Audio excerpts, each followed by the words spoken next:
Hello, this is David Taylor-Klaus. Welcome to Mindset Mondays with DTK.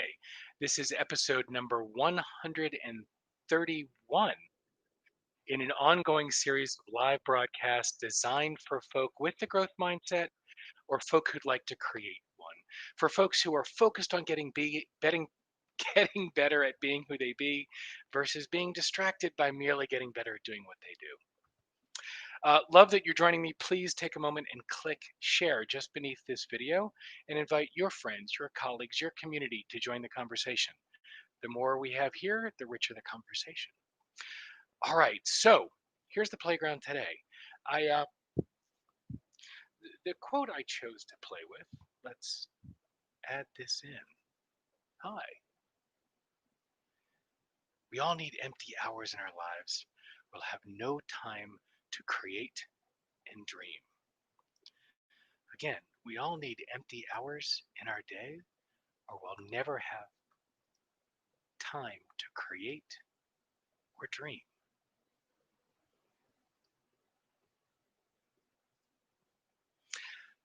So as I look at my calendar from the I don't know, last couple weeks, back to back to back to back, particularly on Mondays. Today, I'm going straight through with a break for a couple meals, straight through until 9 o'clock. My last podcast appearance is an 8 o'clock call with somebody in Singapore for their AM slot. And that's what my Mondays have looked like. I don't know, for the last many weeks. On a couple of them, that's extended like today, way late into the evening. Um, Now that wouldn't be a problem if it was only on Mondays and it was only for a brief stretch. But over the last 3 weeks, more and more of the days in my week have started to look like that. I mean, I get it's the nature of the beast with a book coming. But when I looked at my calendar for this week, there was no daylight in my day. And that takes me back to, I mean, come on. We all need empty hours in our lives or we'll have no time to create or dream. I wish I knew who Robert Coles was. I'd love to share a little nuggets of wisdom. I forgot to look him up. Look, and that lack of time to play and create, therein lies the problem. Man, I was feeling when I wrote this last week, the message that was coming out to support this broadcast, I was wondering why I was feeling so stifled, why I was so caught up in the doing of my world that it left no time open for the being aspect. I mean, look, last week I got the hardback version of my book, and that was one of those hair on fire, drop everything, proof the entire book and make sure there were no issues with this version of it. And I've been through the ebook and the softcover book. Oh my God, so many times it's almost soul crushing. And there's so much doing to be done. I'm going to do a broadcast at some point about what I've learned about the publishing process and Amazon KDP. Um, that one may take a bottle of wine to go through it. But look, this is what it's like. And yet I still need time for creating and for dreaming and for thinking and for inventing and just for being. One of the things I'm most excited about on my calendar today is that I'm doing a program called Create Sprint, where I'm working with my coach on create the idea is to create something. And so I literally have chunks on my calendar for the last week, last 2 weeks, and for this week to do nothing but think and dream and create. Actually, scheduled time for it. I don't think that qualifies necessarily for having empty hours to create or dream. But I notice how comical it is that what I created was structured time for the doing of being or the doing of the creating and dreaming.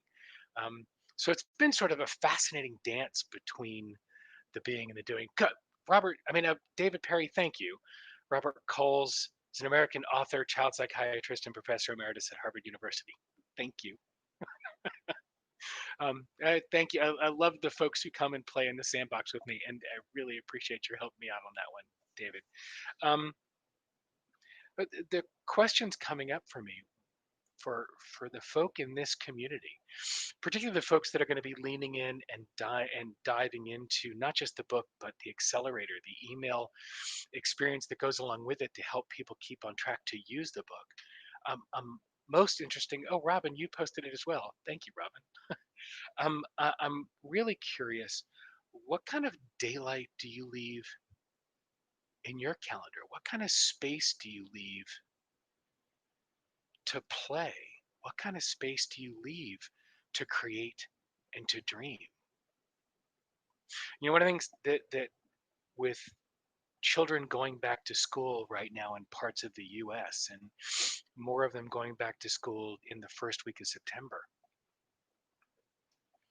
one of the things that comes up for me is the conversation that kids in this generation don't get bored. They don't experience boredom. That was a huge part of my growing up, right? I got bored and I had to create things to do. I had to create activities. I had to entertain myself. There was no tyranny of the flat glass that I could just pick up and have a supercomputer in my pocket that could entertain me for hours on end.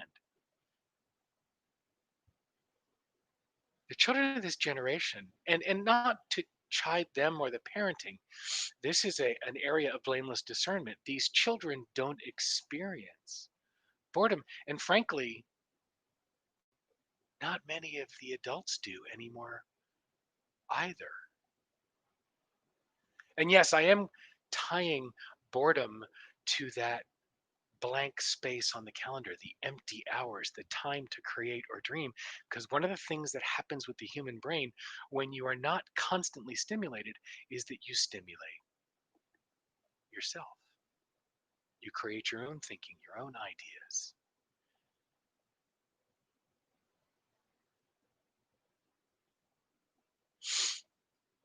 That's the opportunity that we're missing with this constant stimulation. There's a cartoon that my wife cut out and put on the wall in our kitchen 20 years ago. It's a little kid sitting on the bed, daydreaming, staring out the window. Mom says, "What are you doing sitting around and daydreaming? We need to hurry up and get you to meditation class." We overprogram ourselves. We keep ourselves so full that we don't have time for the being of human being. We've created an environment where we're human doing. And even, by the way, when we're sitting here staring at the flat glass, being entertained by another video, that's doing. There's no chilling, there's no hanging, there's no getting bored, there's no daydreaming. And I overstated on purpose. So one of the things we do when we share calendars with our kids is they can't see who we're meeting with, but they can see when we're busy and when we're available. And it's fascinating when I look at my calendar and my wife's calendar from the kids' viewpoint. There's so many blocks and there's so little white space. Now, granted, here's the trick. Your calendar doesn't lie. I can look at your calendar and tell you what's important to you. Several years ago, Elaine put on her calendar at different points throughout each day when to begin to prep to leave the office. I'm working on the positive intelligence program. I have time blocked out for PQ reps, for positive intelligence work every morning. I know exactly when it's going to happen. I have time blocked for it. I'm doing a challenge on the Peloton right now. I've got those rides blocked out. I sort of have lunchtime blocked out. That's getting a little shifted. And I'm the one who cooks dinner. So a lot of times I'll have dinner and dinner prep blocked out on the calendar. So the things that are important are on the calendar. So granted, some of the blocks that I have on my calendar are not work. They're part of life. And again, not a lot of daylight, even including those blocks. So there are really two things to surface here. One is if it's important to you, put it on your calendar. even if you have to put a block for dreaming and creating.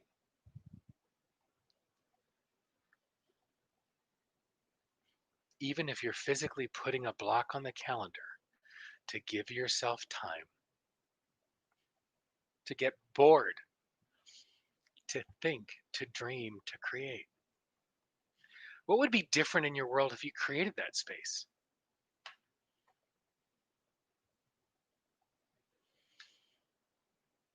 By the way, notice the language there. Created that space.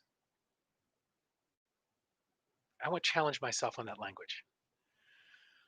Nobody can create time. So what would be, let me ask the question differently. What would be different in your world if you carved out time for dreaming and creating, for being bored? What if you carved out blank space? So that's the piece. We don't find time. We don't carve out time. We don't do anything like that. Time is a fixed asset. We allocate time, we carve out time, we dedicate time, we block out time. We don't find it, we don't create it.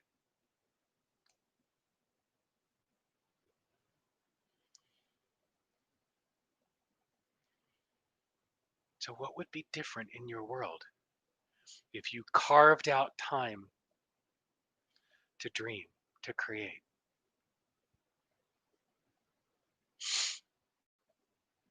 I know for me, and not as a shameful plug, this is the kind of thing that's possible.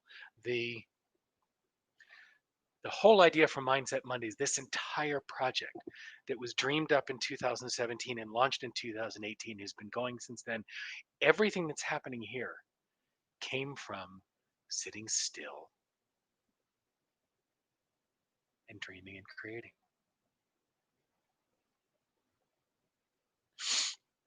Rich Litvin, coach, I mean, part of his mastermind group, one of the things that Rich talks about all the time is, and many of you have heard me talk about it as well, is slow down to speed up, being still. This is a great example of it, being still, still enough and long enough.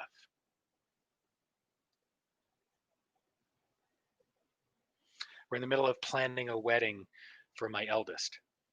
Oh, let me say that again. No, replanning a wedding. Re-planning a wedding. Things have changed a little bit.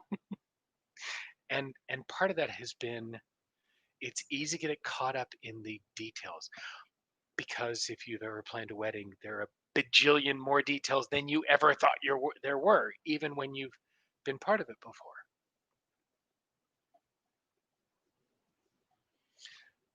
But I watched my eldest and their fiance on the phone the other night stop, pause, and think about what they wanted,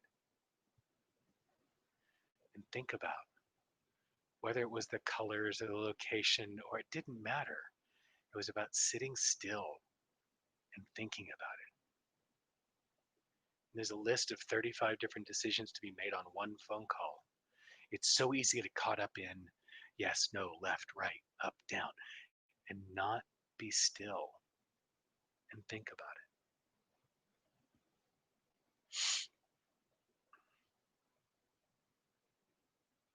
And that's a big piece for me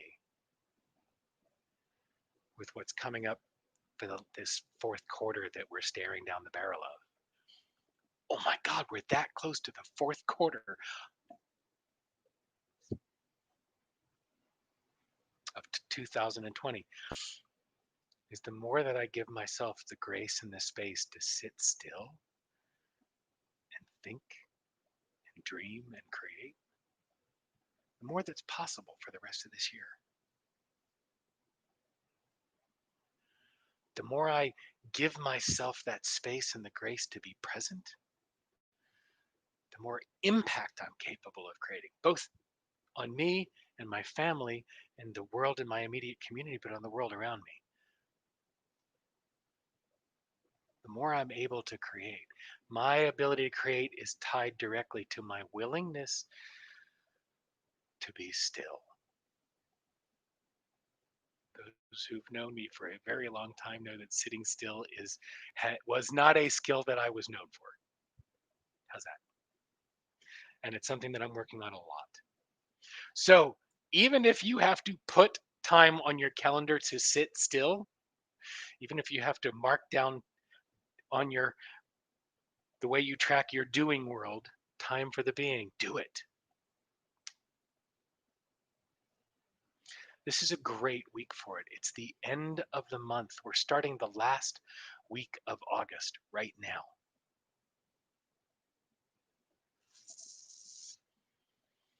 It's a chance to decide what you want to do for the remainder of the year.